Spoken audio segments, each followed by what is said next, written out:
جن لوگوں نے آج اپنے طاقت کے بل بوتے، اپنے تخت کے بل بوتے، اپنی سیاست کے بل بوتے یہ اعلان کرنا شروع کیا کہ ہم مسلمانوں کو کاٹیں گے، ماریں گے، قتل کریں گے، اسلام کو مٹائیں گے، خاک مٹائیں گے، تم سے تمہاری کھجلی نہیں مٹائی جا سکتی۔ عزیزو، تھوڑی دیر کی بات ہے، بے چین اور بے قرار مت ہونا۔ اب وقت آپ کی بے چینی اور بے قراری کا نہیں، انشاءاللہ سکون و اطمینان اللہ تم پر نازل کرے گا۔ بے چین اور بے قرار کوئی اور ہوگا انشاءاللہ۔ اس قوم کو، میرے مصطفیٰ کریم صلی اللہ علیہ وسلم کے دیوانوں کو ذرا بیدار تو ہو لینے دو، پھر ہر قوم پکارے گی کہ محمد ہمارے ہیں۔ بس بیدار ہو لینے دو۔ میں آپ کی بیداری کے عالم میں آپ سے خطاب کرنے کے لیے بیٹھا ہوں، اس لیے کہ بڑے دور دراز کا سفر کر کے مجھے ایسا اندازہ تھا کہ ایک چھوٹا علاقہ ہے، لیکن یہاں آنے کے بعد سروں کا ایک سمندر نظر آ رہا ہے۔ تو پھر یہ احساس ہوا کہ یہ وہ مجمع نہیں ہے جو 500,000 روپے کے نام پر ووٹوں کے لیے جمع کیا گیا۔ ویسے بھی یو پی میں اب الیکشن کا ماحول گرم ہو ہی رہا ہے، ریلیاں بھی چلیں گی، پیسے بھی بٹیں گے، پیسے بھی بانٹے جائیں گے، لیکن یہ وہ مجمع ہے جو صرف گنبد خضرا والے کو سننے کے لیے آیا۔ حقیقی بات ہے یا نہیں؟ صرف اور صرف نبی مختار صلی اللہ علیہ وسلم کو سننے کی غرض سے ہم آئے ہیں۔ اللہ عز و جل قرآن پاک میں ارشاد فرماتا ہے، تحقیق کے اے لوگوں تمہارے لیے رسول کی زندگی میں سب سے بہترین نمونہ ہے۔ مومنوں، آپ کے لیے کوئی اور آئیڈیل نہیں، کسی اور کو رول ماڈل نہ بنانا۔ تمہارے لیے بہترین آئیڈیل اگر کوئی ہے تو وہ رسول اللہ کی ذات ہے۔ نبی مختار صلی اللہ علیہ وسلم کی زندگی پاک میں کسی چیز کی کمی ہے؟ کیا ان کے اخلاق و کردار میں کوئی عیب ہے؟ کیا ان کے حسن و جمال میں کوئی کمی ہے؟ ان کی تعلیمات میں کوئی کمی ہے؟ ہر مسلمان جانتا ہے کہ میرے نبی سے اعلیٰ کوئی ہے ہی نہیں۔ نہ اخلاق میں ان کا برابر کوئی ہو سکتا ہے، نہ ان کے قدموں کے برابر ہو سکتا ہے، نہ ان کی تعلیمات کے برابر کوئی ہو سکتا ہے۔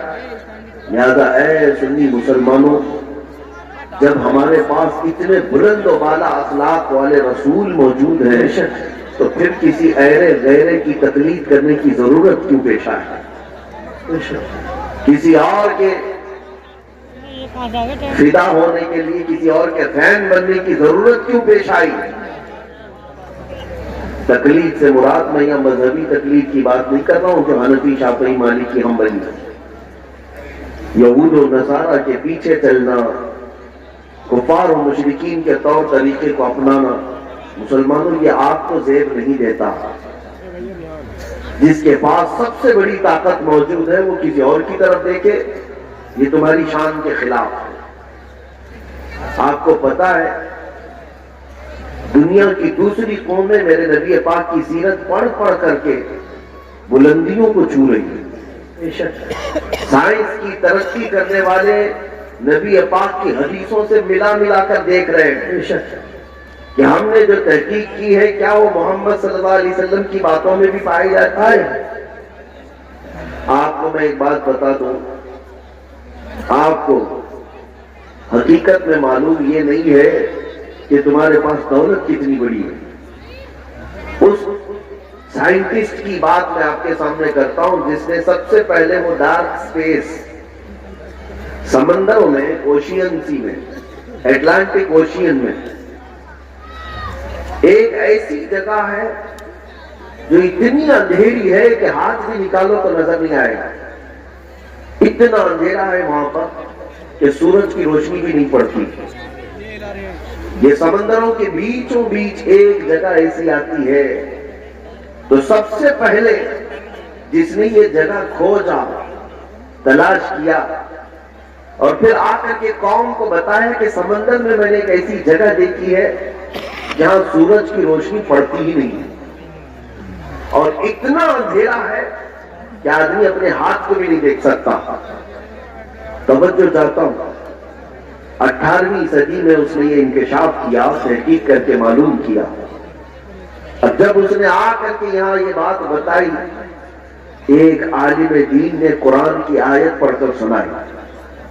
اللہ تبارک و تعالیٰ قرآن پاک میں ارشاد فرماتا ہے سورہ نور میں، او کظلمات فی بحر اللجی یغشاہ موج من فوقہ موج من فوقہ سحاب ظلمات بعضها فوق بعض اذا اخرج یدہ لم یکد یراہا. قرآن پاک میں اللہ تعالیٰ فرماتا ہے کہ ایک ایسی جگہ ہے جہاں اندھیریوں پر اندھیریاں ہیں، اور اگر آدمی اپنا ہاتھ بھی نکالے تو اسے ہاتھ بھی نظر نہیں آئے گا. قرآن پاک میں یہ آیت موجود ہے. جب ایک عالم دین نے اس انگریز کو سائنٹسٹ کو یہ بتایا کہ جو تم کھوج کر کے آئے ہو 1400 سال پہلے محمد صلی اللہ علیہ وسلم نے یہ بتایا ہے، سبحان قرآن پاک میں موجود ہے، تو اس کی حیرت کی انتہا نہ رہی. اب توجہ چاہتا ہوں میرے ذہن، اب وہ تحقیق میں لگ گیا کہ میں سمندروں کے سفر کا ماہر آدمی، سمندروں میں اس نے زندگی گزاری عجیب و غریب چیزیں نکالنے کے لیے. اب جب اسے یہ پتا چلا کہ محمد صلی اللہ علیہ وسلم مجھ سے 1400 سال پہلے یہ بات بتا چکے ہیں، 1300 سال پہلے، تو اب حضور کی سیرت پڑھنا شروع کیا کہ دیکھیں ان کو سمندروں کا علم کتنا تھا، وہ سمندر کے کتنے ماہر تھے. توجہ چاہتا ہوں، وہ حیرت میں اس وقت ڈوب گیا جب حضور کی زندگی پڑھ کر کے اسے یہ پتا چلا کہ 63 سالہ حضور پاک کی ظاہری زندگی میں کبھی حضور نے ایک بار بھی سمندر کا سفر کیا ہی نہیں. رسول پاک صلی اللہ تعالی علیہ وسلم سمندر کے سفر میں کبھی تشریف نہیں لے گئے، اتفاق نہیں ہوا. اب وہ شخص کہتا ہے جو کبھی سمندر کا سفر بھی نہیں کیا، وہ اٹلانٹک اوشین میں موجود کسی ڈارک اسپیس کی خبر دیتا ہے، تو پھر یہ اپنی جانب سے نہیں دے رہا ہے بلکہ اسے اسی نے بتایا ہوگا جس نے سمندروں کو قائم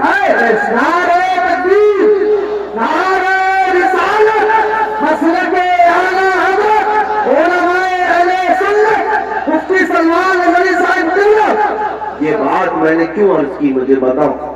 اے میرے عزیزوں، دنیا نئی نئی کھوج، نئی نئی ریسرچ کے بعد جو چیزیں لے آتی ہے اور پھر اسے ملا کر دیکھتی ہے تو انہیں پتا چلتا ہے نہیں، نبی پاک صلی اللہ تعالیٰ علیہ وسلم نے یہ پہلے ہی بتایا تھا. انگلینڈ کے ایک محقق نے، ایک دانشور نے اپنی تحقیق میں یہ کہا کہ چاند کی تحقیق ایسا لگتا ہے کہ کبھی یہ پھٹا ہوا تھا. یہ بھی تحقیق کئی سینکڑوں سال بعد کی ہے. تب کسی عالم دین نے یہ کہا اقتربت الساعۃ وانشق القمر. قرآن پاک میں بھی آیا ہے اور حضور پاک کا معجزہ بھی ہے کہ آپ نے اپنی انگلی کے اشارے سے چاند کے 2 ٹکڑے فرمائے. ان کو تحقیق 1000 سال کے بعد ہو رہی ہے، 1200 سال کے بعد انہیں پتا چل رہا ہے. اب آپ کو میں بتاؤں، ایک ایمبریولوجی ایک علم ہے. ایمبریولوجی ڈاکٹریٹ کرنے والے لوگ جانتے ہوں گے، میڈیکل سائنس پڑھنے والے لوگ جانتے ہوں گے.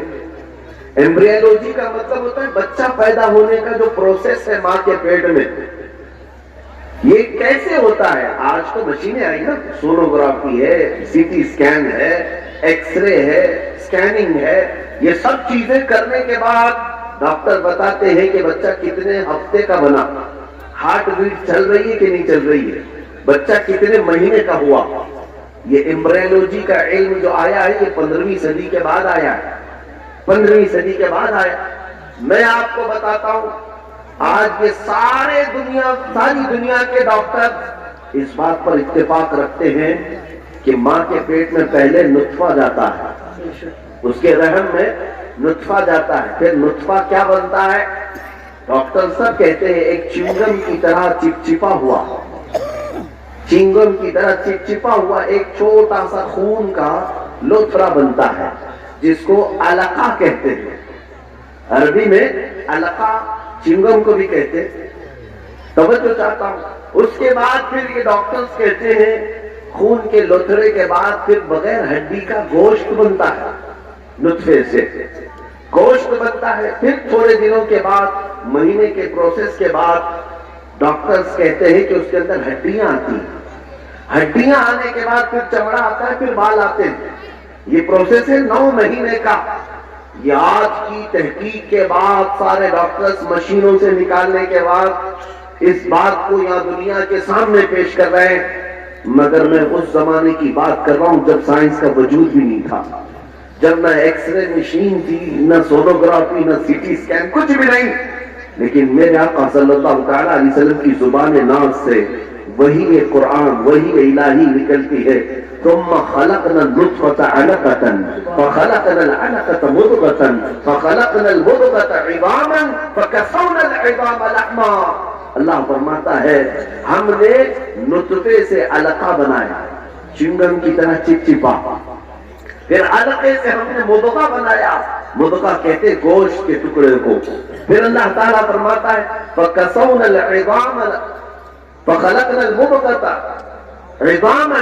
پھر ہم نے اس مضغے کے اندر ہڈیاں رکھی، گوشت کے اندر پھر ہڈیاں آئی. پھر اللہ فرماتا ہے فَكَسَوْنَا الْعِظَامَ لَحْمًا. پھر ہم نے ہڈیوں پر چمڑیاں ڈالی. ثُمَّ أَنشَأْنَاهُ خَلْقًا آخَرَ فَتَبَارَكَ اللَّهُ أَحْسَنُ الْخَالِقِينَ. میرے عزیزو، بایولوجی پڑھنے والے اسٹوڈنٹس اگر ہیں، سائنس کے سائنس پڑھنے والے طلبہ ہیں تو جا کر پھر سے ایک بار چیک کر لینا، اور قرآن کی آیت جو میں نے تلاوت کی سورہ مومنون کی پھر سے پڑھ لینا. تمہیں پتا چلے گا کہ ایمبریولوجی کا پورا علم رسول اللہ صلی اللہ تعالیٰ علیہ وسلم کی زبان سے اللہ نے قرآن پاک میں بیان فرمایا ہے. بے شک سبحان اللہ. اے مسلمانوں، میں کون کون سی باتوں کا ذکر کروں، کتنی تحقیقات کی بات کروں. زولوجی ایک علم ہے، جانوروں کے متعلق جانکاری، پرندے آسمان میں کیسے اڑتے ہیں یہ آج تحقیق چل رہی ہے. بڑے بڑے لیبارٹری کام کر رہی ہیں کہ ان کو کون سی چیز ہے جو ہوا میں روک لیتی ہے. اللہ تعالیٰ نے قرآن میں فرمایا اولم یروا الی الطیر مسخرات فی جو السماء ما یمسکہن الا اللہ. اے لوگوں، کیا تم نہیں دیکھتے کہ پرندے ہوا میں کس طرح سے کھڑے رہ جاتے ہیں؟ ان کو کون روک کے رکھ رہا ہے؟ ان کو گرنے سے بچاتا کون ہے؟ ما یمسکہن الا اللہ. ان کو اللہ کے سوا کوئی نہیں روکا. زولوجی کا علم قرآن پاک میں، بوٹانی درختوں کا علم قرآن پاک میں موجود ہے. یہاں پر اگر ایگری جو یونیورسٹی ہیں اس میں پڑھنے والے اسٹوڈنٹ ہیں تو ان سے بھی میں بتاتا ہوں پانی کی کتنی قسمیں ہیں، درختوں کی کتنی قسمیں ہیں. پودے جب بڑھتے ہیں تو ان میں جو قلمی کرایا جاتا ہے یہ کیا ہوتا ہے؟ میرے عزیزو، یہ سارے علوم مصطفیٰ کریم صلی اللہ علیہ وسلم نے اپنی زبان سے بتا دیے. اس زمانے میں بتا رہے ہیں جب سائنس کا وجود نہیں. اس پر مزید یہ کہ نبی پاک پوری زندگی بھر کسی کے ہاں پڑھنے کے لیے گئے نہیں. شاید میرے نبی امی ہیں جن کو دنیا میں کسی نے نہیں پڑھایا. رسول پاک کا اگر کوئی استاد ہے، معلم ہے تو رب کائنات. اب یہ تمہید کے بعد میں آپ سے پوچھنا چاہتا ہوں، اے میرے عزیز بچوں، تمہارے پاس علوم کا خزانہ تھا، تمہارے پاس رسول اللہ صلی اللہ تعالیٰ علیہ وسلم جیسی عظیم ذات تھی، تمہیں پھر ادھر ادھر کی دیکھنے کی ضرورت ہی نہیں تھی. اسی لیے ہمارے امام نے برسوں پہلے ہمیں تنبیہ کر کے یہ پکار کر کہا تھا، امام اہل سنت فاضل بریلوی نے، پھر کے گلی گلی تباہ ہو کرے سب کی کھائے ہے، دل کو جو عقل دے خدا تیری گلی. نعرہ تکبیر، نعرہ رسالت، مسلک اعلیٰ حضرت مفتی سلمان اظہری صاحب قبلہ، نعرہ تکبیر، نعرہ رسالت. ہمارے لیے رسول پاک صلی اللہ تعالیٰ علیہ وسلم کی زندگی سے بہتر کوئی زندگی آئیڈیل ہو ہی نہیں سکتی. تم اپنی پیدائش سے لے کر اپنی موت تک کے اعمال کو اگر ڈھونڈنا چاہو، میرے نبی پاک کی ذات میں ہر چیز کا علم مل ہی جائے. ہمارا دین محفوظ ہے، ہمارا دستور حیات محفوظ ہے. وہ لوگ ادھر ادھر دیکھیں جن کے پاس ایجوکیشن نام کی کوئی چیز نہ ہو، وہ لوگ چرا کر کے لائے قوانین جن کے ہاں خود قوانین نہیں ہو. آپ کو پتا ہے پوری دنیا کو لا تقسیم کرنے والا میرا دین ہے مذہب اسلام. بے شک بے شک. قوانین کون جانتا تھا؟ یورپ جانتا تھا کہ لا کیسے بنائے جائیں، پارلیمنٹ کیسے چلائی جائے. ارے یہ بادشاہی نظام ان میں ایسا تھا کہ جس کی لاگی اس کی بھینس، یہ چلتا تھا نظام. یہ اسلام ہے جس نے ہر چیز کے اصول بنائے، قوانین بنائے. آج آپ کیا سمجھتے ہیں فقہائے کرام نے جو قوانین مرتب کیے ہیں نا، وہ آج کے زمانے کے بڑے بڑے لا کتابوں سے بھی بڑھ کر کے ہیں. تمہارے دین میں کمی کس چیز کی ہے؟ کس چیز کی ہے؟ کیا نہ اخلاق کی کمی ہے، کردار کی کمی ہے، علم کی کمی ہے؟ ساری چیزیں ہیں. کمی صرف تمہاری ہے کہ تم نے توجہ کرنا چھوڑ دیا. ان کے جو ہم غلام تھے خلق کے پیشوا رہے ہیں، ان سے پھرے جہاں پھرا پھر آئی کمی بخار. اور آج بہت سارے لوگ یہ سمجھتے ہیں کہ ہمارے پاس مال و دولت نہیں اس لیے ہم بچھڑے ہوئے ہیں، ہمارے پاس سیاسی طاقت نہیں اس لیے ہم بچھڑے ہوئے ہیں، ہمارے پاس اقتدار نہیں ہے، قیادت نہیں اس لیے ہم بچھڑے ہوئے ہیں، ہمارے پاس ڈپارٹمنٹ میں یا پھر کسی بھی اچھے عہدوں پر ہماری نمائندگی نہیں اس لیے ہم بچھڑے ہوئے ہیں. نہیں میاں، میں کہتا ہوں سبب کچھ اور ہے جسے تو خود سمجھتا. تمہارے بچھڑنے کی وجہ، تمہارے پسماندگی کی وجہ جو تم سوچ رہے وہ نہیں ہے. سبب کچھ اور ہے جسے تو خود سمجھتا ہے. زوال بندہ مومن کا بے زری سے نہیں، زوال بندہ مومن کا بے زری سے نہیں. اقبال سے پوچھا گیا پھر یہ زوال کس وجہ سے ہے؟ تو شاعر مشرق اقبال کہتا ہے طریق مصطفیٰ کو چھوڑنا ہے وجہ بربادی. طریق مصطفیٰ کو چھوڑنا ہے وجہ بربادی. اسی سے قوم دنیا میں ہوئی ہے بے اقتدار. بس ایک ہی پوائنٹ ہے، ان سے پھرے جہاں پھرا. اور ہمیں کرنا کیا چاہیے؟ تو اقبال یہی کہتا ہے اگر پھر چاہتے ہو عزت و وقار، ہمیں کرنی ہے شہنشاہ بطحا کی رضا جوئی. ہمیں کرنی ہے شہنشاہ بطحا کی رضا جوئی. وہ اپنے ہو گئے تو رحمت پروردگار.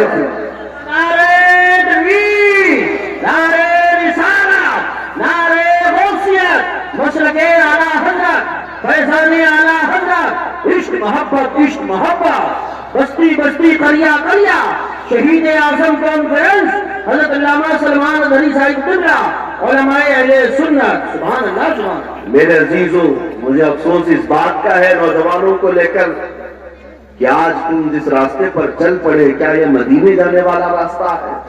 کیا تمہارے چہرے، تمہارا لباس، تمہاری چال چلن یہ مدینے جانے والوں کی ہو سکتی ہے؟ نبی پاک صلی اللہ تعالیٰ علیہ وسلم سے محبت رکھنے والا کبھی کفار و مشرکین کی رضا کے لیے اپنے آپ کو نہیں بدلتا، کبھی غیروں کی رضا کے لیے اپنے چہرے چھڑا کر گٹر نالیوں میں نہیں پھینکتا. آج لوگوں کو یہی تو تکلیف ہے. مولانا آپ آج جو کہہ رہے ہیں ہمیں 4 لوگوں میں اٹھنا بیٹھنا رہتا ہے، ہمارا بزنس ہے، ہماری تجارت ہے، جاب ہے، آپ کے کہنے کے مطابق کیا مولوی بن جائیں؟ میں ان سے یہ کہتا ہوں کہ تم نے نوجوانوں دنیا کے روٹھنے کا تو خیال کیا، میرے مصطفیٰ کے روٹھنے کا خیال نہیں کیا. نبی پاک صلی اللہ تعالیٰ علیہ وسلم کی رضا کے بارے میں کبھی خیال نہیں کیا. مومن کی اصل زندگی یہی ہونی چاہیے، دنیا روٹتی ہے تو روٹھے، مجھے منانا ہے تو مجھے اللہ کے نبی کو منائے. اگر وہ اپنے ہو گئے تو رحمت پروردگار ہوگی. میں توجہ چاہتا ہوں میرے عزیزوں، آج بھی قوم مسلم میں ایک چیز کی بیداری آ جائے. دنیا چن چن کر کے نبی پاک کی سنتوں کو ہمارے معاشرے سے ختم کرنا چاہتی. انہوں نے ہماری شناختیں ختم کر دی، آئیڈینٹی ختم کر دی. پاش ایریے میں رہنے والے بہت سارے مسلمان وہ ہیں جو محمد احمد نام رکھنے سے بھی گھبرانے لگے. نعوذ باللہ من ذالک. اگر تم نے دنیا کے خوف سے اپنے آپ کو بدلنا شروع کیا تو ایک بات یاد رکھنا، یہ دنیا تمہیں کتا بنا کے چھوڑ دے گی. نہ تم اپنے قوم کے رہو گے نہ وہاں کے بن سکو گے. اور ہم نے دیکھا ہے کیسے کیسے لوگوں کو جو دوسروں کو راضی کرنے کے لیے بھٹکتے رہے، نہ وہ اپنے دین کے رہے نہ دوسروں کے دین کے رہے. اسی لیے آپ کے پاس ایک ہی اپائے ہے، ایک ہی علاج ہے، جس کو اعلیٰ حضرت نے بھی فرمایا تھا، آج لے ان کی پناہ آج مدد مانگ ان سے. بے شک بے شک. آج لے ان کی پناہ آج مدد مانگ ان سے، پھر نہ مانیں گے قیامت میں اگر مان گئے. بے شک بے شک. انہیں جانا انہیں مانا، نہ رکھا غیر سے کام، للہ الحمد میں دنیا سے مسلمان. بے شک. مجھے ایسا لگتا ہے آج وقت زیادہ ہو چکا ہے اور آپ کی یہ افراتفری شاید سننے کے موڈ میں نہیں ہے، اس لیے میں گزارش کرتا ہوں کہ آپ دعا ہونی چاہیے اور صلاۃ و سلام کے بعد ہم اپنے اجلاس کو ختم کرتے ہیں. جیسا نہیں، اگر آپ کا ارادہ ہے تو میں صبح تک سنوں. سبحان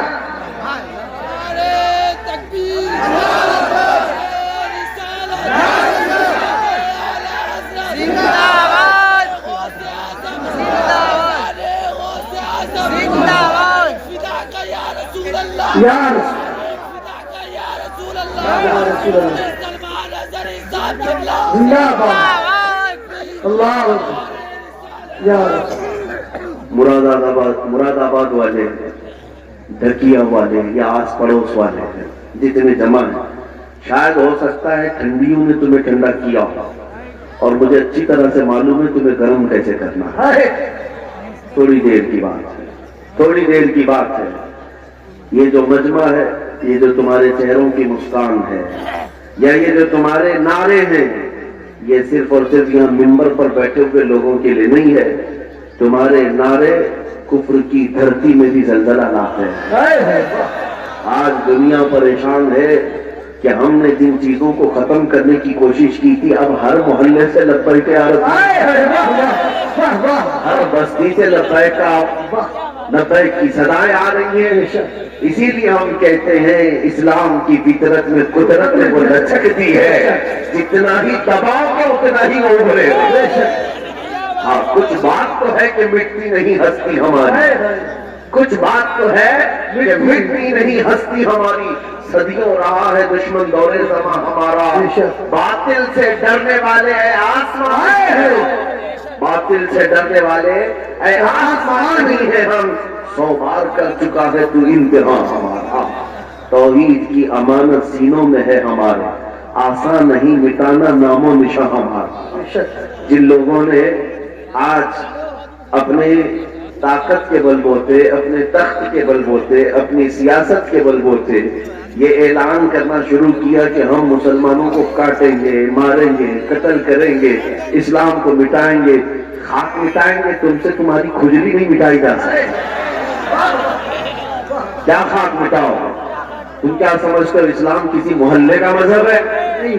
کسی ایک بستی کا دین ہے؟ اسلام کی جڑیں تحت الثری میں ہے اور اس کی شاخیں عہدہ ثریا پائے ہیں. اس درخت کو ہلانا تو دور کی بات ہے، اس کے پتے کا بحال بیٹا کرنا بھی مشکل ہے. دنیا بہت کوشش کر کے دیکھ چکی تمہارے پاس کتنی طاقت ہے، نہ قارون کے برابر ہے، نہ شداد کے برابر ہے، نہ فرعون کے برابر ہے، نہ حامان کے برابر ہے.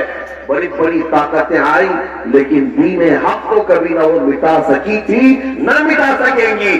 اور ہم تو یہ کہتے ہیں یہ جو تم ظلم کا ماحول گرم کر رہے ہو، اسی وجہ پر میں آج گفتگو کر رہا تھا، یہ تو ہمارے اعمال کی شامت ہے. ہم بھٹکے ہوئے تھے، ورنہ قرآن میں اللہ نے فرمایا وَلَن يَجْعَلَ اللَّهُ لِلْكَافِرِينَ عَلَى الْمُؤْمِنِينَ سَبِيلًا. اللہ ہرگز کافروں کو مومنوں پر غلبہ نہیں دیتا، بے شک ہرگز نہیں دیتا. لیکن یہ آج کے حالات اس لیے ہیں کہ ہم راستہ چھوڑے ہوئے ہیں. ایک بات میں آپ کو بتاؤں، آج کے حالات کے تناظر میں ایک بات میں کہوں، بغداد میں مسلمانوں کا ملک، تاریخی وراثت ہماری رہی ہے. تتاریوں نے حملہ کیا، تباہ و برباد کیا بغداد کو، اور اتنا برباد کیا کہ مسلمانوں کی کھوپڑیوں سے مینار بنائے. دریا دجلہ کا پانی خون سے لال ہو گیا.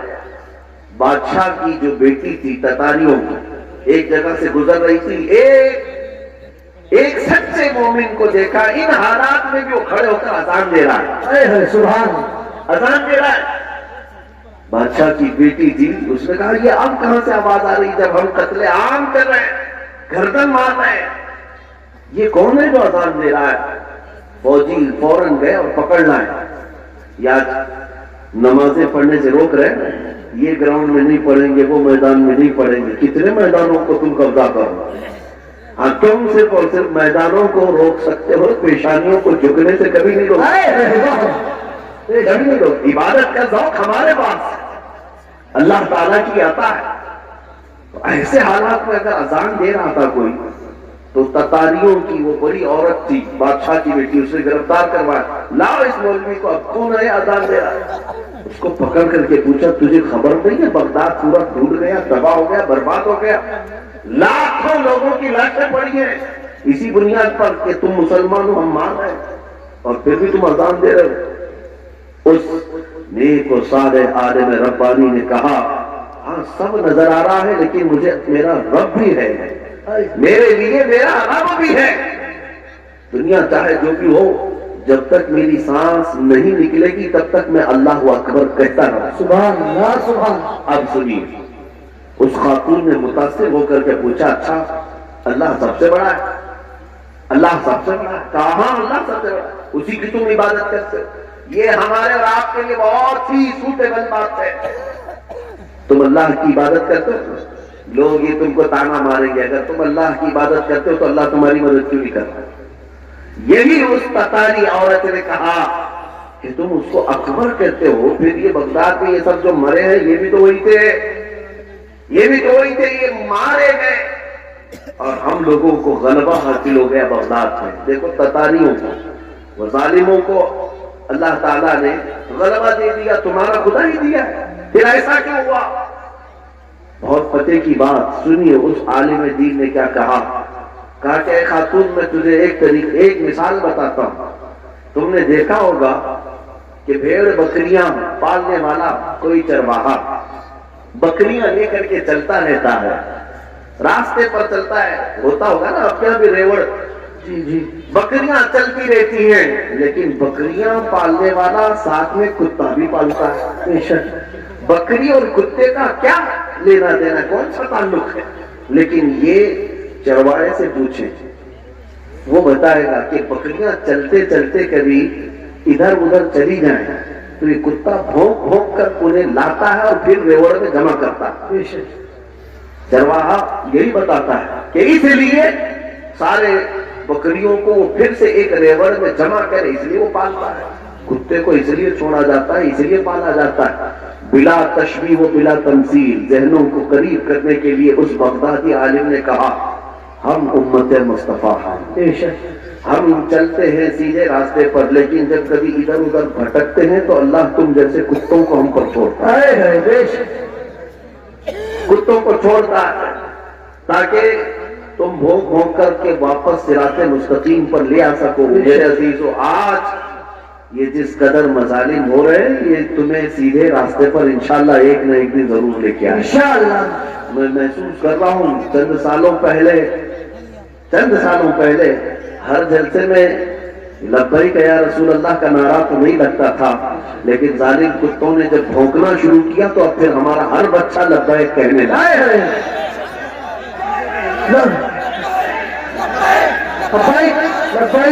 لبیک یا رسول اللہ، لبیک یا رسول اللہ، لبیک یا رسول اللہ، لبیک یا رسول اللہ۔